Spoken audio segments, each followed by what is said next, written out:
Buen día para todos, bienvenidos a un nuevo capítulo de la sección Entrevistas Olímpicas en el podcast de Olympia University, un espacio donde compartimos experiencias, aprendizajes y caminos recorridos por los mejores profesionales de las ciencias del deporte.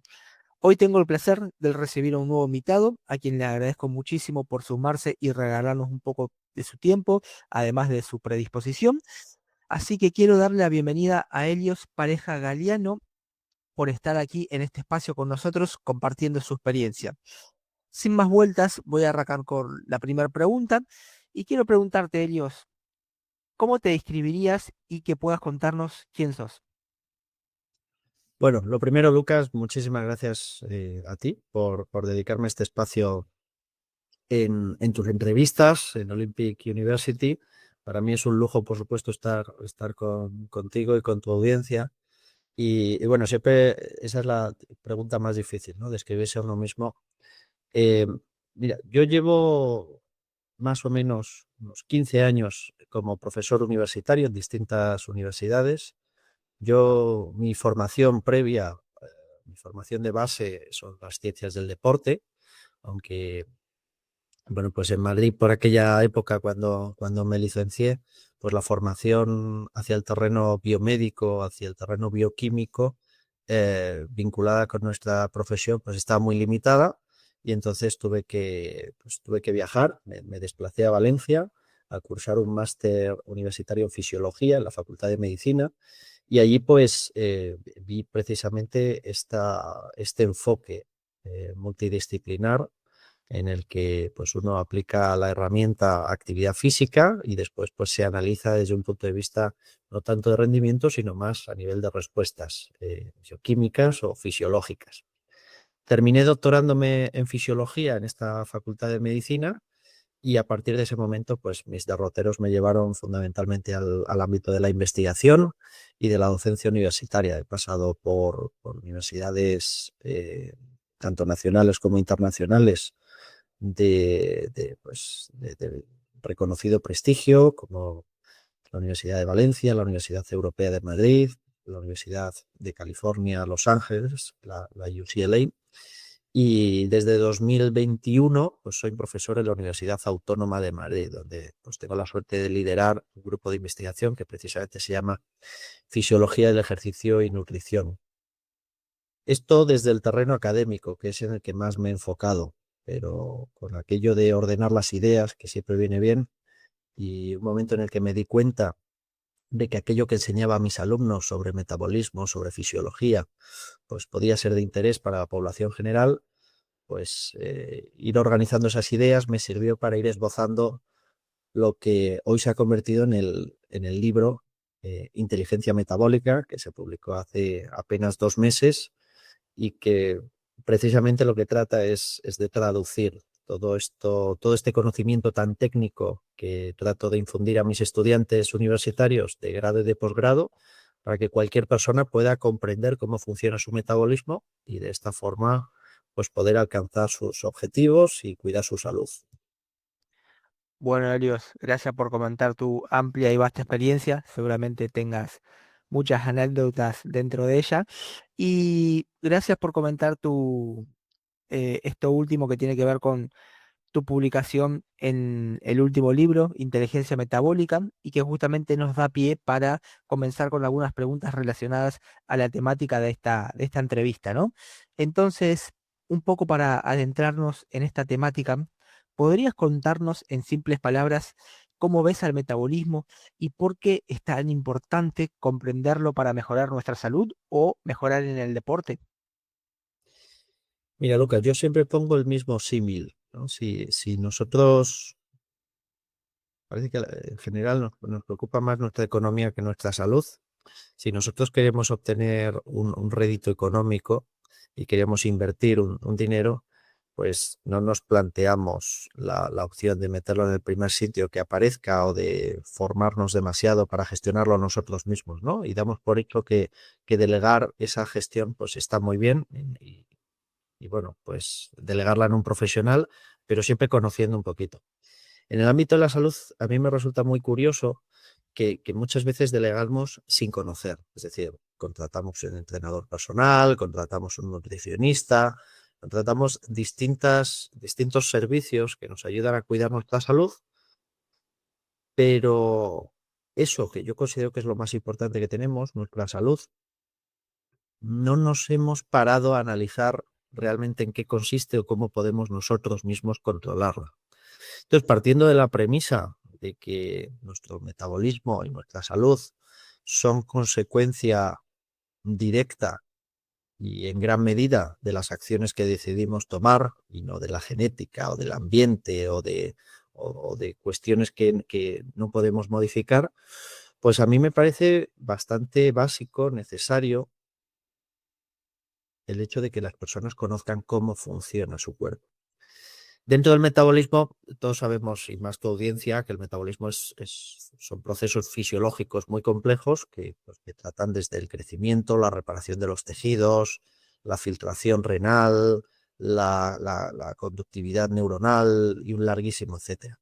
El libro se centra fundamentalmente en el metabolismo energético, ¿no? Que es esa rama del metabolismo que analiza cómo nosotros introducimos energía en nuestro organismo y cómo la gastamos. Es decir, tenemos ese equilibrio o esa balanza en la cual nosotros incorporamos energía química a través de los alimentos y pues sacamos energía para buscar cierto equilibrio a través de pues, nuestro metabolismo basal, nuestra termogénesis o emisión de calor, y muy importante, y yo creo que hoy sobre todo vamos a hablar de eso, pues la energía mecánica que supone la actividad física.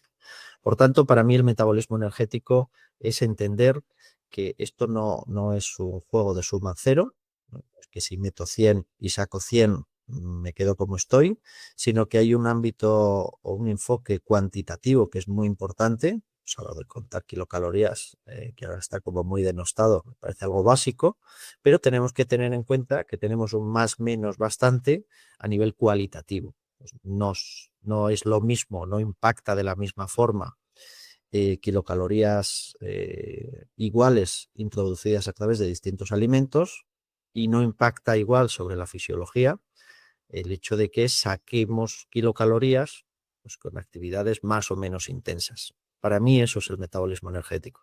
Y considero que es importante que sepamos cómo funciona porque si no, utilizando el símil con el que he empezado esta reflexión, pues lo que estamos es abocados a que una persona externa que no nos conoce de nada, pues manipule eso tan importante con total cerera por nuestra parte. Parece irresponsable. Gracias, Elos. Gracias por, bueno, por comentar esta reflexión inicial para entender que el metabolismo es muy importante para nuestra salud y justamente vamos a hablar en algunos apartados sobre el deporte, que también pudiste mencionar sobre la intensidad, que es algo muy interesante, ¿no? Y también comprender que depende de nosotros, como vos decís, no solamente del contexto, nuestra genética y demás, que muchas eh, de nuestras acciones son las que van a condicionar justamente, ¿no? Nuestra salud y en este caso el metabolismo. Eso Y es. entonces, a raíz de esto, según tu experiencia, ¿cómo o cuáles son los errores más comunes que tiene la gente al hablar de metabolismo? ¿Qué deberíamos desterrar o eliminar, entendiendo que son algunas falacias o que no está bien comprendido desde el abordaje que se lo toma? Pues mira, Lucas, yo creo que esto es uno de estos ámbitos en el que todo el mundo opina y que está lleno de mitos o de conocimientos desfasados, desactualizados y en general bulos. Esto es como hablar de fútbol o de economía, ¿no? Todo el mundo sabe, porque todo el mundo puede contar su experiencia propia, entendiendo que esto se puede extrapolar. Y ahí es donde yo veo que en esta extrapolación es donde nos perdemos. Yo puedo hacer un ayuno intermitente y que me funcione de maravilla y que lo pueda complementar con un entrenamiento de intensidad media y que me ayude a perder, pues, no lo sé, 1 kilo de grasa semanal, por poner un ejemplo. Pero yo no, desde ese momento yo no puedo decir que el ayuno intermitente combinado con ese tipo de entrenamiento va a generar una pérdida de masa grasa de 1 kilo a cualquier persona. Y ahí es donde muchas veces, en esta extrapolación, en esta generalización tan simplista, es donde nos perdemos. Como a mi vecino le funcionó, cree que le funcionó, suplementarse con carnitina para perder masa grasa, pues compremos todos carnitina. Como la dieta cetogénica a mi primo le vino muy bien, pues todos dieta cetogénica, ¿no? Entonces, yo creo que tenemos que entender que somos universos completamente independientes y bastante diferentes, que compartimos la misma genética, pero que pues nosotros, nuestra epigenética nos ha hecho que nuestra interacción con el ambiente genere distintas respuestas fisiológicas. Y por tanto, lo que le sirve a uno no le tiene por qué servir al otro. Yo creo que eso es uno de los mitos más importantes.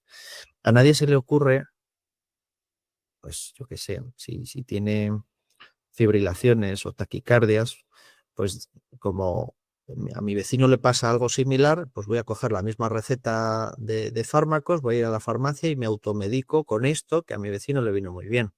Pues sí, igual que no lo hacemos para la prescripción o la posología de los fármacos, tampoco deberíamos hacerlo. Esto de que corra una dieta entre todos los compañeros del gimnasio, pues es que es simplificar muchísimo esta tarea.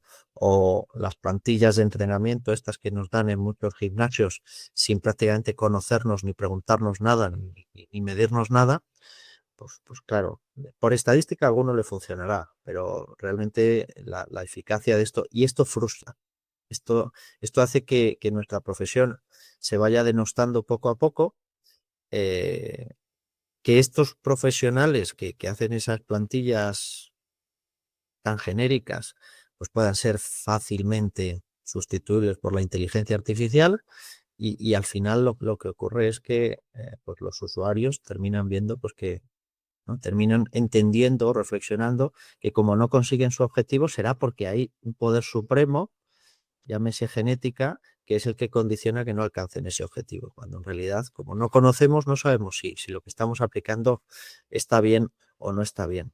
Para mí ese es el mito básico y encadenado con este, pues está aquello de autoconvencernos de que, oye, soy obeso porque mi padre era obeso, por tanto, ¿qué voy a hacer yo? O voy a tener una resistencia a la insulina o voy a ser diabético porque mi madre era diabética. Bueno, yo creo que tenemos que tomar un poquito más las riendas de nuestra salud y nuestro metabolismo y responsabilizarnos, porque la ciencia nos dice que las acciones que hagamos son lo que van a determinar en qué situación de salud nos encontremos y no tanto la genética. Buenísimo. Bueno, muy interesante poder identificar estas dos cuestiones que tienen que ver con, bueno, con el principio de individualización, que me parece que es algo muy de base que debemos tener en cuenta para poder dosificar o plasmar algún plan de entrenamiento o de nutrición. Entonces, creo que es muy importante. Y bueno, también tener en cuenta que nosotros debemos especificar nuestras acciones para tener un impacto en nuestra salud o rendimiento deportivo. Y a raíz de esto, hablando ya adentrándonos en el ejercicio, la actividad física, ¿cómo impacta la actividad física y el ejercicio en nuestro metabolismo y viceversa? Bueno, pues si dividimos la respuesta en las categorías que antes dimos de cuantitativo y cualitativo, pues yo creo que se puede entender muy bien. Verás, a nivel cuantitativo, hacer actividad física, ya sea en forma de entrenamiento o en forma de NEAT, ¿no? Todas estas actividades termogénicas que no son ejercicios, es decir, las actividades habituales que podemos hacer, desde jugar con nuestros hijos, a sacar el perro, a ir a hacer la compra, todo eso es potencialmente termogénico, es decir, nos genera un gasto de energía, nos genera un gasto de kilocalorías y por tanto nos ayuda a equilibrar la balanza. Pero la realidad es que si tuviéramos que dividir el gasto energético total de una persona al cabo del día, veríamos que el impacto que tiene esta actividad física, este entrenamiento o esta práctica de deporte va a alcanzar normalmente en una persona sana y con una actividad normal entre el 20 y el 30% del gasto energético total, cual no es demasiado. Aquí lo que es realmente interesante es darse cuenta de que el 60% de ese gasto energético se va en forma de metabolismo basal. Ese metabolismo basal es pues, desde estar vivos, que no es poco, a las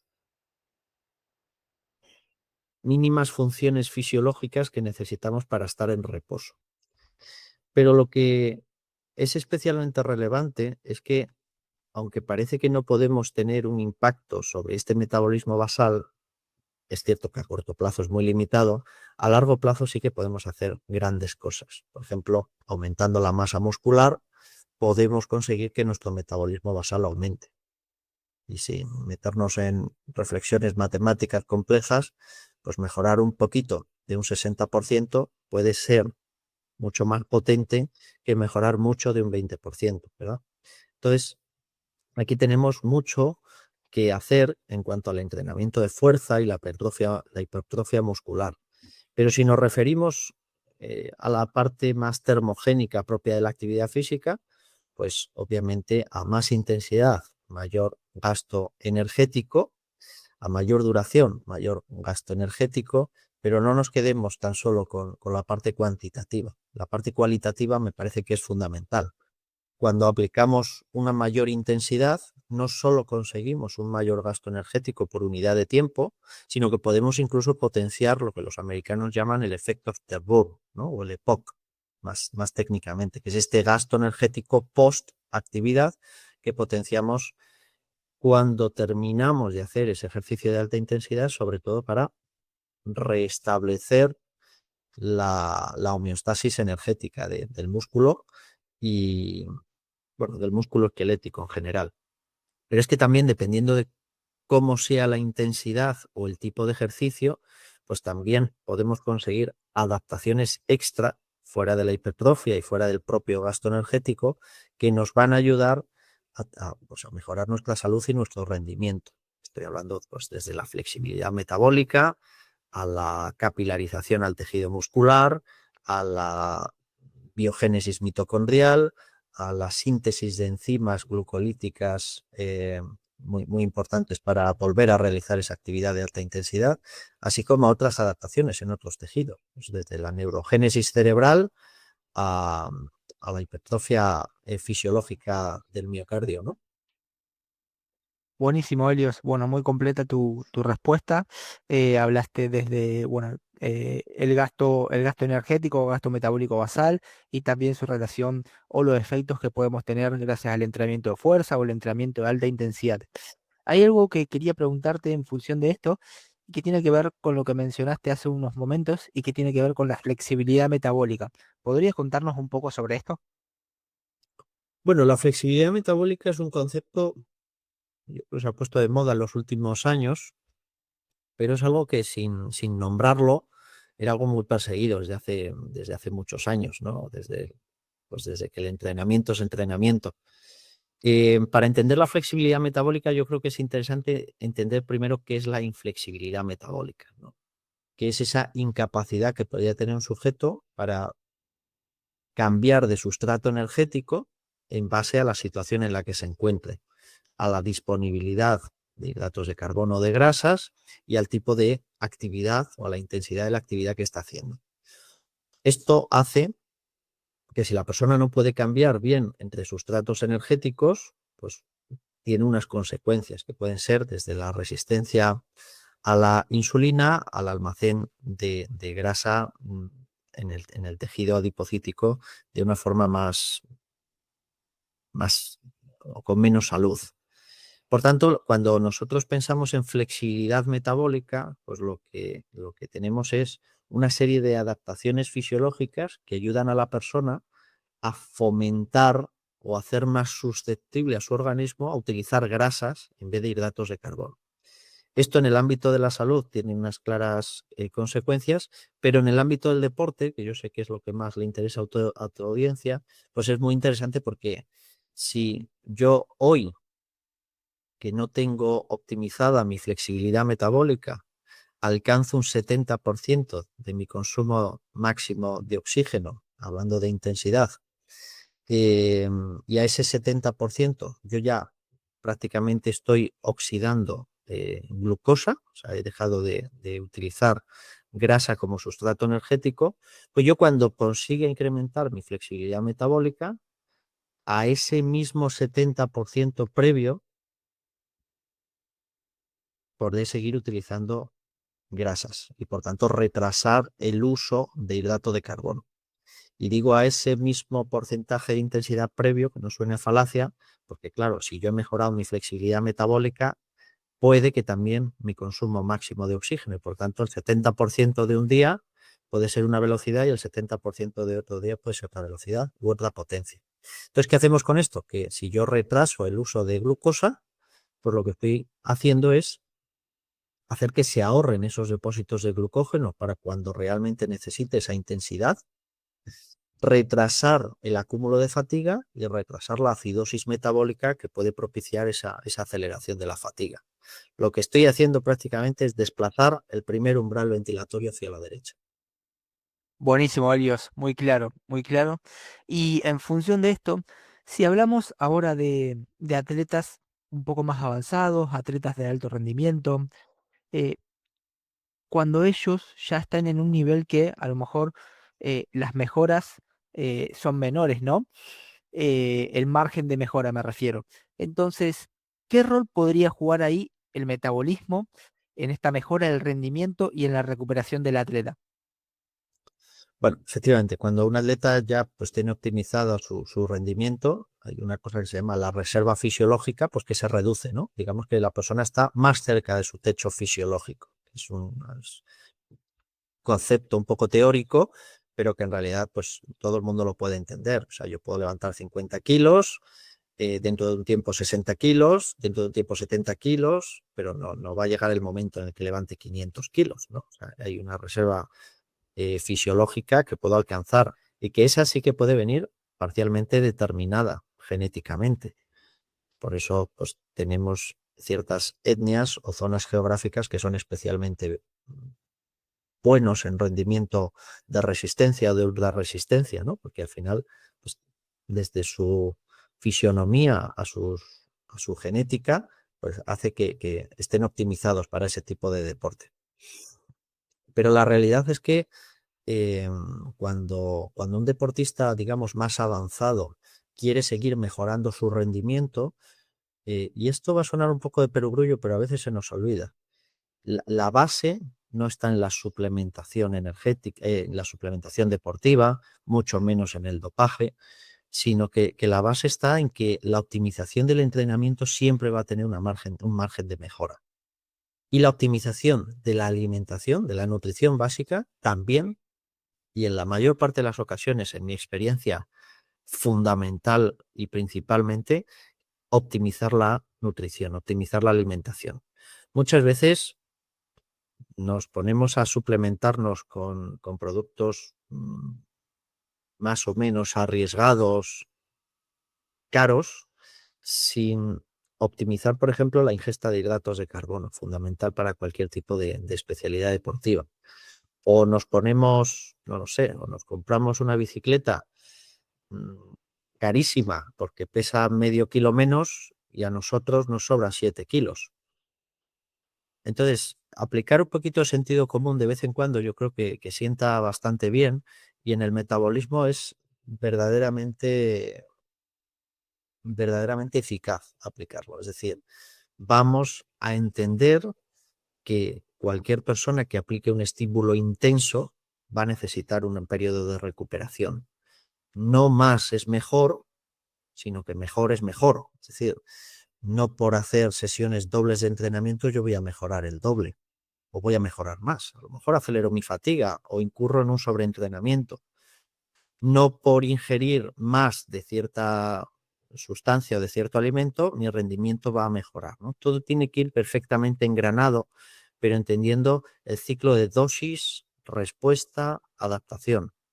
Antes hacías alusión al principio de individualización, pues voy a seguir tirando esa teoría del entrenamiento con el principio de supercompensación. Si después de aplicar el estímulo que alteramos nuestra homeostasis y nos fatigamos, no damos tiempo suficiente para recuperar esa homeostasis, ya sea energética, ya sea de estrés oxidativo, ya sea incluso de fatiga psicológica, si no damos tiempo para recuperar y volver no solo a mi nivel basal, sino recuperar un poquito, ¿no? Esa supercompensación, pues lo que va a ocurrir es que la fatiga va a ir acumulándose y nuestro rendimiento va a ir mermando. Por tanto, entendamos que no más nos hace más efecto, sino que es muy importante potenciar o animar a todos los deportistas a que recuperen adecuadamente. Y recuperar adecuadamente no es solo dormir bien. Tenemos distintas estrategias de recovery, desde el descanso, que dormir es una parte, pero también tenemos descanso activo u otros tipos de descanso durante el día, el recovery nutricional, pero también el recovery físico. Entonces, pues yo creo que esa pata del recovery, que es la gran olvidada en el deporte de alto rendimiento, todavía nos puede dar un margen de mejora bastante interesante. Perfecto, Helios. Bueno, mencionaste dos puntos claves que tienen que ver, bueno, en función de la nutrición y también hablaste de la recuperación. Y en función de esto, ¿qué otras claves crees que podrías añadir para potenciar el rendimiento físico aprovechando el máximo el metabolismo del deportista? Vamos a ver, no considero que haya hacks así como muy determinantes para mejorar el rendimiento. Está inventado ya, se llama entrenamiento. O sea, el entrenamiento nos va a dar la adaptación que necesitamos para rendir más. O sea, que podemos, digamos, acelerar esto de alguna forma mediante, pues cuando ya nuestro rendimiento es muy alto y tenemos optimizada la alimentación y el entrenamiento, podemos optar por ciertas ayudas ergogénicas o cierta suplementación deportiva perfectamente, al igual que técnicas de recovery físico, pues desde la crioterapia a pues, distintas técnicas que nos pueden ayudar a acelerar la recuperación, pero me temo que quien quiera rendir más, el camino pasa necesariamente por entrenar mejor, pero mejor, no más. No quiere decir seguir haciendo lo mismo que estoy haciendo más veces o con más frecuencia, sino optimizar todos esos principios del entrenamiento para que se produzcan esas adaptaciones metabólicas. O sea, yo no tengo un interruptor de flexibilidad metabólica, lo que tengo es un trabajo que hacer para que mi flexibilidad metabólica mejore. Por tanto, dependiendo de en qué especialidad deportiva estemos hablando, pues tendremos estrategias muy diferentes para poder potenciar el rendimiento a través de las adaptaciones generadas en el metabolismo. Si estamos hablando de ejercicio más de resistencia, pues necesariamente tendremos que combinar todas las intensidades a lo largo de la temporada.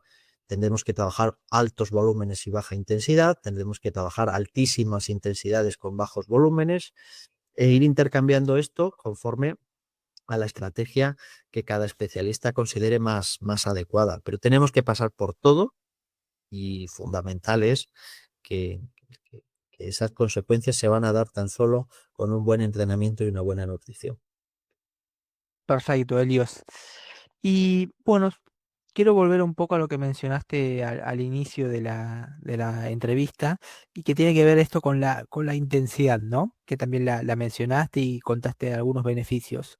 Eh, en función de los procesos fisiológicos que están implicados en el metabolismo durante el ejercicio, ¿cómo varía según la intensidad y la duración? Esto que también mencionabas hace unos minutos.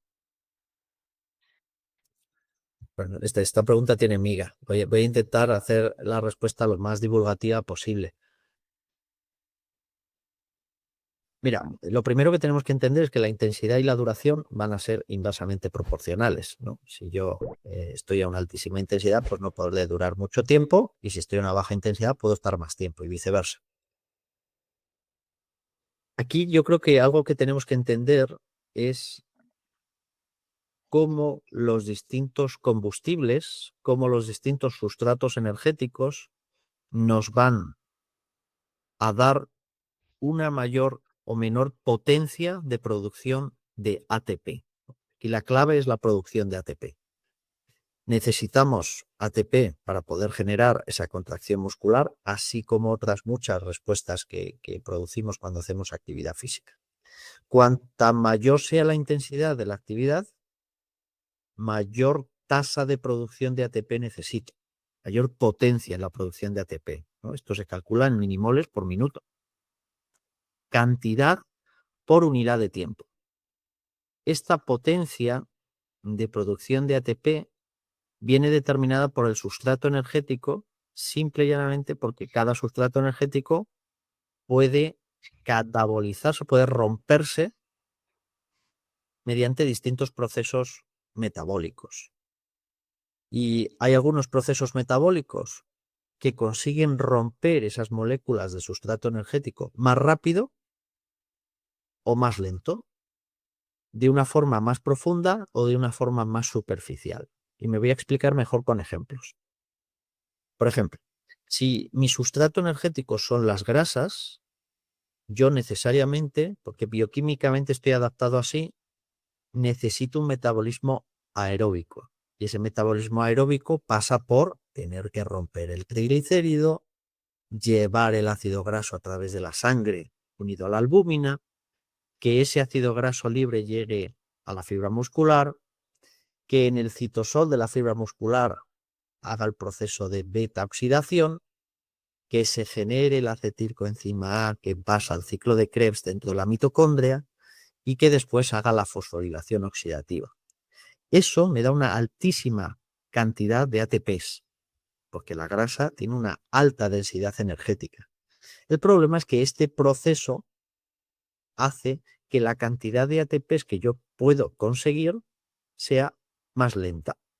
La potencia de producción de ATP es menor. La capacidad es muy grande. A todos nos sobra grasa.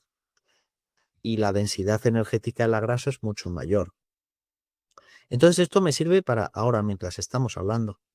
Porque yo no tengo una altísima demanda de ATP, pero puedo estar así, sentado o dando un paseo o haciendo actividades de baja intensidad durante horas y horas y horas y si nos apuramos días.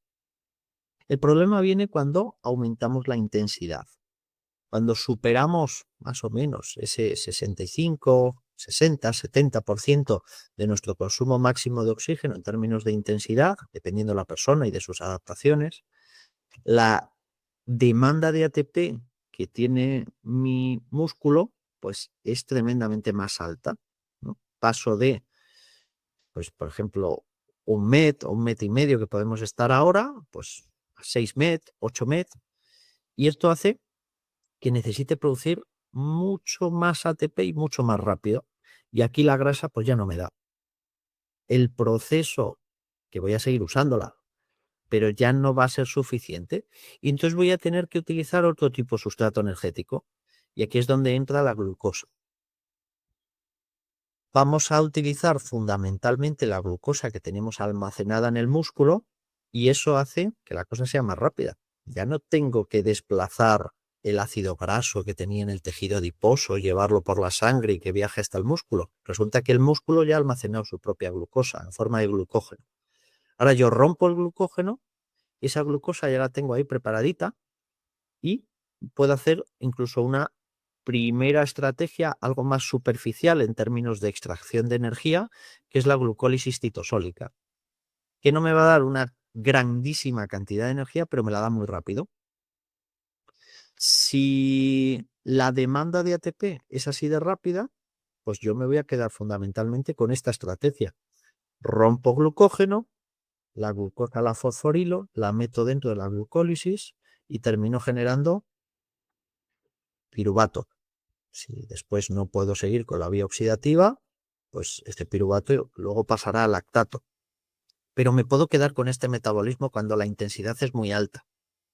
Si la intensidad es media, pues este piruvato luego puede volver otra vez a hacer el ciclo de Krebs y poder extraer una grandísima cantidad de energía. Esto es lo que nos enseñaban en el instituto, ¿no? Lo de los 36 más o menos ATPs por cada molécula de glucosa.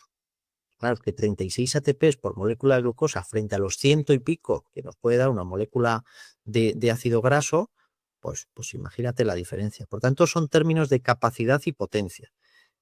¿Qué cantidad necesito? Si necesito una grandísima cantidad, entonces no me pidas que sea rápido, y utilizaré un metabolismo oxidativo más dependiente de las grasas. Si necesitas mayor potencia, mayor producción por unidad de tiempo, pues entonces no me pides que esté mucho tiempo. Yo puedo hacer un ritmo de carrera de 10K en 10K, pero no lo puedo hacer en media maratón ni en una maratón. Tendré que bajar la intensidad porque me estás pidiendo mayor duración. Y entonces, en ese abanico, en ese rango entre virtualmente la pura grasa y el puro hidrato de carbono, pues nos movemos cuando vamos, digamos, modulando nuestra intensidad. Fantástico, Helios, muy, muy claro. Creo que, bueno, pudiste explicar desde el punto fisiológico esta diferencia, estas apreciaciones que podemos identificar en función de la intensidad y de la duración, ¿no? Y ahora, entrando a lo mejor un poco más en profundidad en conocer el estado metabólico, si un profesional quiere interpretar y conocer el estado metabólico de su deportista, ¿qué herramientas o qué datos fisiológicos deberíamos tomar? Aquí va a ser una cuestión de recursos. Cuando nos vamos, lo tengo aquí cerca, pensamos en el Real Madrid, que parece que puede obtener recursos ilimitados para entender cómo es el rendimiento o la salud de sus deportistas, pues tenemos una cantidad de herramientas muy importante, pero que no va a ser trasladable al entrenador personal que se lleva a su cliente al parque a hacer un entrenamiento basado en calistenia y gomas, ¿no? Entonces, para ambos tenemos estrategias. Unas van a ser más rigurosas y otras van a ser menos precisas. Pero aquí la clave va a ser en que sean lo más objetivas posible en términos de rendimiento y de salud. Y ahora veremos, porque también vamos a recurrir a esas herramientas más subjetivas que también van a aportar muchísimo valor. Si yo tengo muchos recursos y necesito entender pues, la composición corporal, pues probablemente haga un DEXA a mis deportistas directamente. Un DEXA que tenga combinado un TAC puede determinar la cantidad en gramos y miligramos de grasa y de masa muscular por cada segmento corporal. En un término intermedio, pues en España, en casi todas las farmacias tenemos máquinas de bioimpedancia, en las que les metes un euro y te hace una estimación de la composición corporal. Y si nos vamos un poquito más a la derecha, hacia ese usuario con menos recursos o con menos capacidad de inversión en estas herramientas, pues igualmente tenemos, bueno, ese euro, yo creo que todo el mundo puede contar con él. Y si no, pues tenemos técnicas como puede ser la plicometría, la antropometría, ¿no? Para conocer si lo que queremos es saber nuestra composición corporal. Que es, yo creo que es un enfoque muy interesante a nivel metabólico.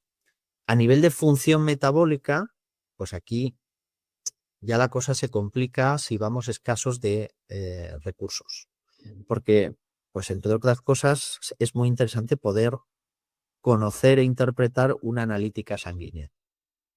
Si yo quiero conocer cuál es el estado metabólico de mi deportista, me interesaría, pues, desde conocer su hemograma, a sus niveles de hierro, de ferritina, a su perfil inmunológico y un largo etcétera. Eso luego va a requerir interpretarlo, como es obvio. Pero cuando al final tenemos que entender que el metabolismo y el rendimiento van muy de la mano, aunque popularmente exista esa reflexión de que el deporte de alto rendimiento no es saludable, yo aquí te garantizo que una persona que rinde a su máximo nivel no puede hacerlo si no tiene salud. Por tanto, el metabolismo y la salud van a ir muy de la mano. Si una persona que compite con anemia no va a competir bien. Por tanto, el máximo rendimiento tiene que ir acompañado necesariamente de un perfil de salud muy alto.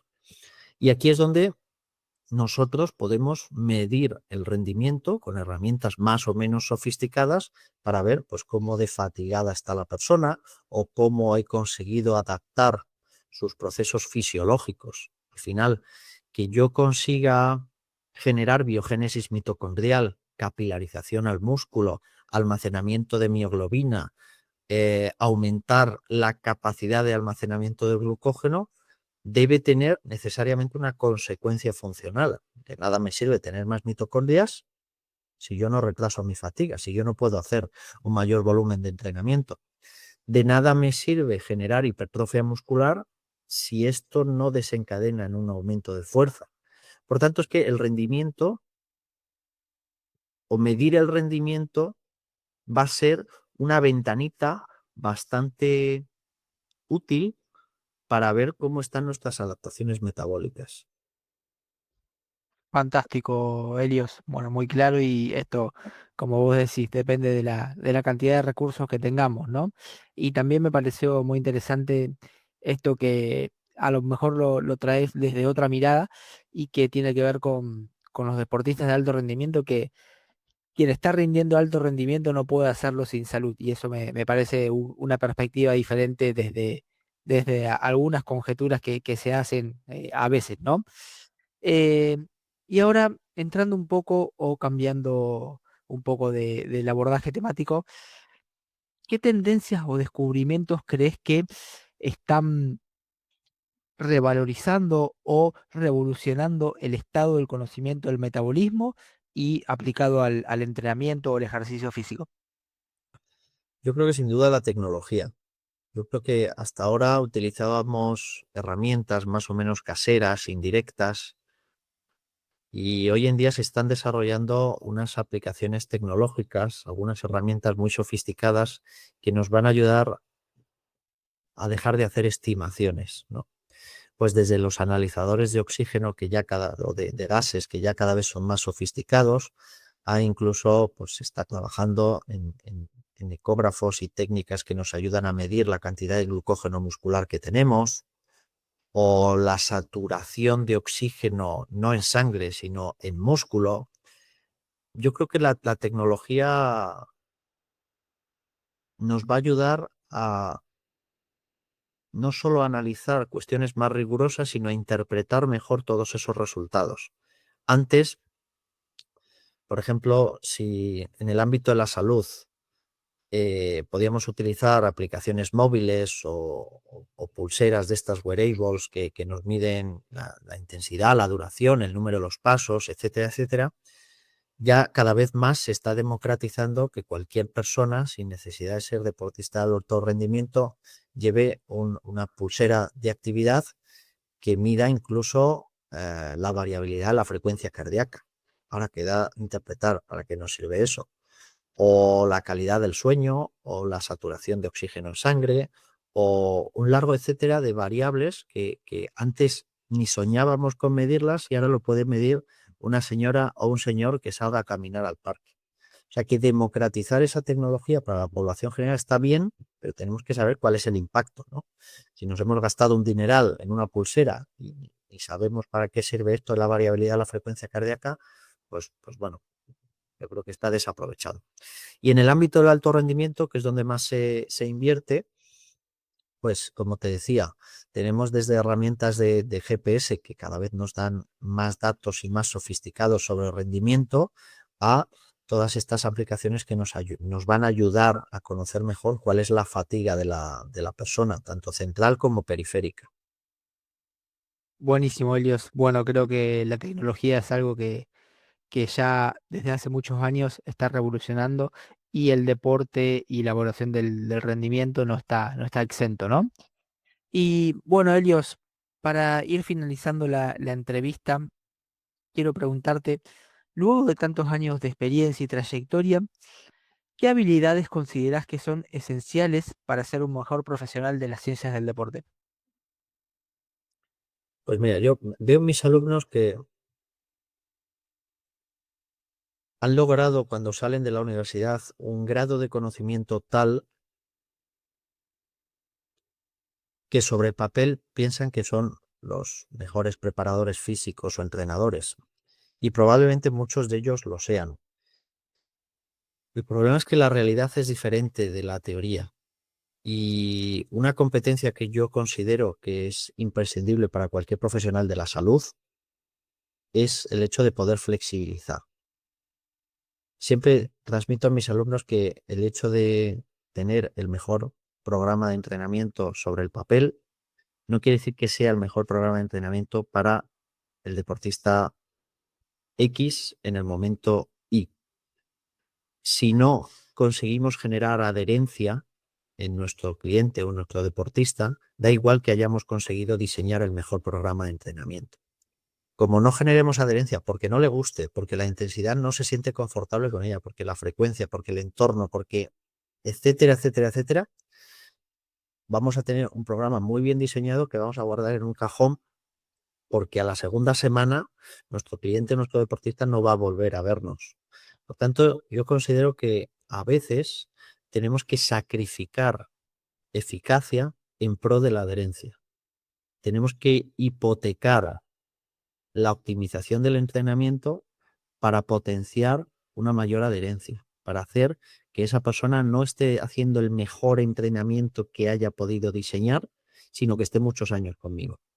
Ya no solo por recurrencia económica, sino porque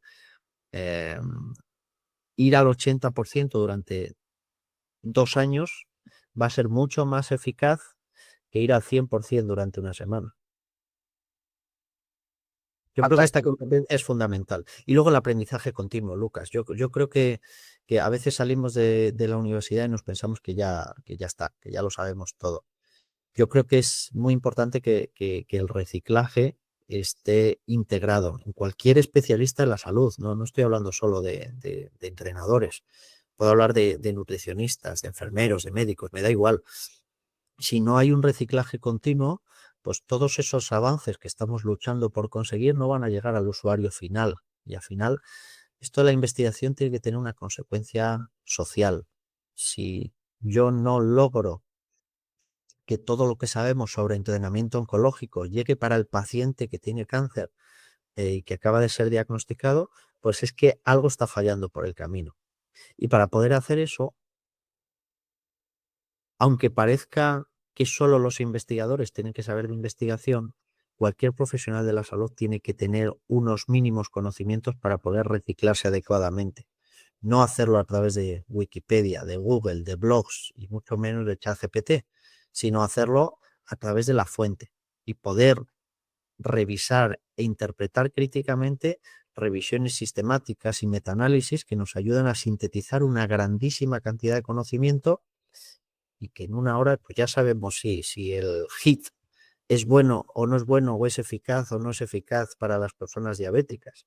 Por tanto, reciclaje continuo e ir a la fuente. Entender que no hace falta ser un experto en diseño de investigación, sino que podemos llegar a interpretar cualquier estudio científico más o menos para poder trasladárselo a nuestros clientes y a nuestros pacientes. Espectacular, Helios. Bueno, algo que me gustó mucho que puedas mencionar tiene que ver esto con la flexibilidad de adaptarnos obviamente al contexto y a las necesidades que los van demandando. Y esto último bueno, me parece muy importante y creo que nadie debe darlo por hecho y que tiene que ver con el aprendizaje continuo, ¿no? Como vos decís, siempre estar en constante evolución, tanto en el conocimiento como en la aplicación práctica, ¿no? Creo que eso nos va a llevar día a día a ser un mejor profesional y que justamente este espacio tiene, como te mencioné al inicio, este objetivo, ¿no? Intentar seguir continuando, aprendiendo y que profesionales que están más involucrados en el tema y que tienen una larga y vasta trayectoria y experiencia que le han dado esa combinación de aprendizaje desde la literatura con la práctica, que puedan ayudar a otros y aconsejarlos desde la práctica y experiencia. Así que creo que eso es muy valioso e importante y que debemos darle valor, ¿no? Entonces, Elio, bueno, hemos llegado al final de este capítulo. Muchísimas gracias por tu predisposición, por compartir tu historia, tu experiencia y tantas reflexiones que seguramente van a ayudar a profesionales y, por qué no, a personas que estén interesadas en el entrenamiento, en mejorar su salud y en esta temática que tiene que ver con el metabolismo. Creo que fue muy valioso todo lo que pudiste contar, con mucho aporte y la verdad que es un verdadero gusto poder tenerte con nosotros, ¿no? Bueno, a quienes nos escuchan, gracias por acompañarnos una vez más y esperamos que esta charla le haya dejado tantos conocimientos y aprendizaje como a nosotros y nos encontramos próximamente en un nuevo episodio. Voy a darle la palabra a Helios para que pueda despedirse, aportar lo que quiera para poder finalizar y despedirnos de este capítulo. Bueno, gracias a ti, Lucas, por generar entornos así para poder compartir. Yo creo que todo esto que se genera en la universidad y que llegue a todo tipo de público. Yo creo que tiene muchísimo valor lo que haces, así que te doy la enhorabuena y las gracias por contar conmigo. Espero haber aportado un granito de arena a todo el conocimiento que se mueve aquí, que es bastante.